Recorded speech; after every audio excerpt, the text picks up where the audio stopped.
Carmelites, the province of St. Thérèse, and I'm right now assigned to St. Mary Carmel Parish in Dallas, and also Mount Carmel Center in Dallas.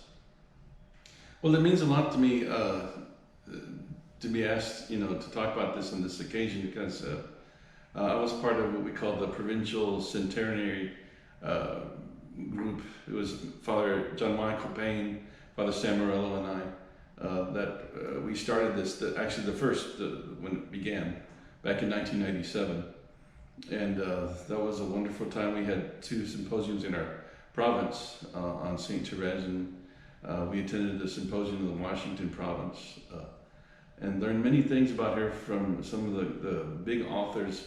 St. Thérèse, Father Conrad de Meester, Bishop Guy Gaucher, and Emmanuel Renault was another one. You can study the saints a whole lot, and you learn many facts, but what I've found what's most important is to try to employ that knowledge in your life.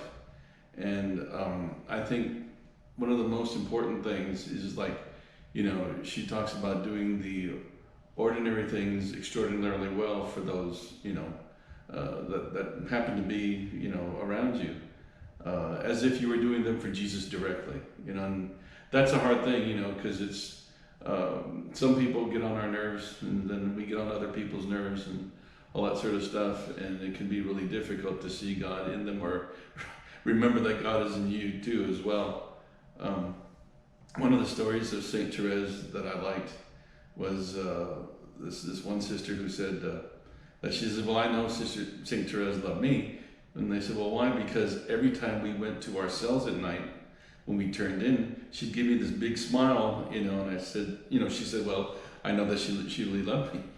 And so then when they have the process, for her canonization, and they're examining her writings, and in her writings she says, there's this one sister who got on my nerves, so I smiled at her every time before I went into my cell, because she gave me problems. And it's little things like that it's not to be fake to people, but, I remember Mother Teresa talking a lot about the ministry of a smile.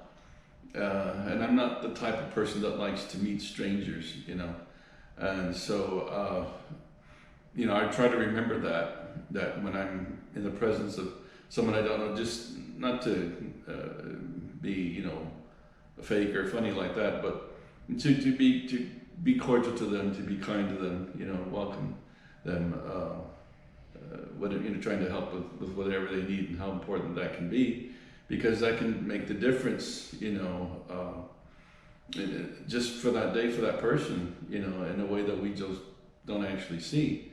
I remember when I was in Philadelphia at the seminary, I was at we had apostolate work to do there, and it was called the Apostleship of the Sea. And so in the evenings, we would have little prayer services, and some of the people that we ministered to, the merchant seamen that were there, that come to the port of Philadelphia, they didn't know English, but those that we could talk to, perhaps in English and in Spanish, we talked about the ministry of presence, just being there with them, which just actually seemed to help, which really surprised me, because I didn't say anything, I didn't do anything to help you, but again, we know, especially from St. Thérèse, that God rewards some of even the smallest acts of love that we can do.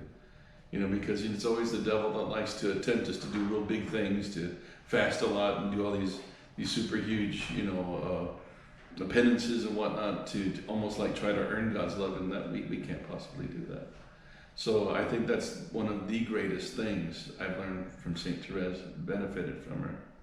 The other thing is the roses, because my family's always asking me, pray for me with a sign of roses, because there's that novena there that you can say in honor of St. Thérèse. And I've said that many a time, because when I was discerning my vocation with the Carmelites in this province, I remember getting really big signs of roses that I never, hadn't asked for, but I actually got, and that's ever since then with me, that's been something that I always turn to when I have, big moments of discernment, and she's always helped me And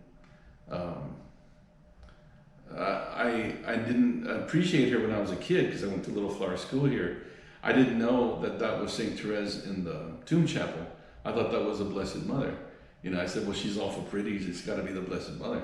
You know, so I'm glad now, you know, we offer, you know, classes and instruction in Carmelite spirituality about who our saints were. I mean, I didn't know the windows on the south side were St. Teresa and the windows on the north side were St. John of the Cross. Had no idea, you know, but we have a very rich spirituality, which I find is sorely needed today. But so many people are into instant, help that you know, well, you know, it took yourself a long time to get in to the trouble you're in. It's going to take you a while to get out. But you know, God doesn't always work instantly. You know, in some cases He does, but certainly when you start seeking God, always realize that He's been seeking you. I think is one of the big themes. And then getting to know St. Teresa, you know, and St. John of the Cross and their writings. That, you know, St. John of the Cross, which I thought was really harsh, you know, when I first read him. But that St. Thérèse had assimilated his writings by the age of 16. I thought, my goodness, you know, what does that say about her? That, you know, how she can be, you know, so simply put, such technical writings, you know, which speaks of the work that God has done in her and what a gift that she is.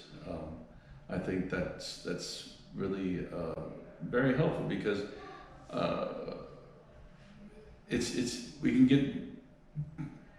get very complex in our lives, and sometimes we hurt ourselves in that way.